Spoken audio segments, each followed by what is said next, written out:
Добрый день, с вами Национальный центр туризма и ремесел, и сегодня мы с вами попробуем сделать подвеску, которая называется тамга, она обереговая. Мы выполним ее по мотивам вятской росписи. Что это значит? Значит, что печать, она выполнена с помощью вот таких вот штампов, то есть она выполнена набойкой. Мы будем использовать удмуртские знаки, удмуртские обереговые знаки, потому что подвеска тамга, она является оберегом, который хранит род. Вы можете найти в книге Семена Николаевича Виноградова. Итак, сегодня для работы нам нужно запастись художественным акрилом. Нам нужны будут печати, которые вырезаны из ластика. Почему из ластика? Потому что ластик очень податливый материал, который хорошо отдает краску любой поверхности.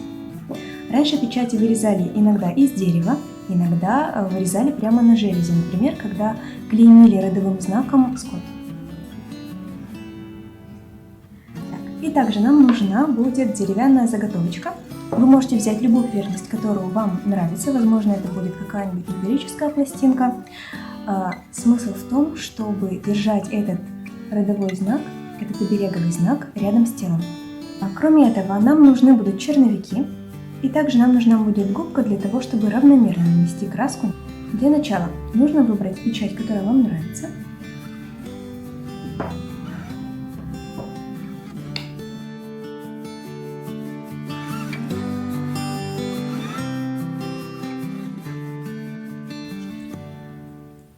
Что нам нужно знать? Что самый главный знак, самый большой, он располагается в центре композиционно, и вокруг него есть другие маленькие обереговые знаки. Обычно они выполняются точками, либо маленькими ромбиками. Мы с вами будем наносить точки. Можно использовать обычную ватную палочку, очень удобно. Эти знаки, они имеют смысл тоже защиты для главного знака.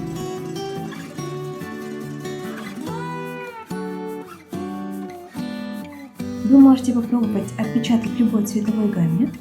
Мы с вами попробуем смешать два цвета, которые имеют довольно большое значение для удмуртов, черный и красный.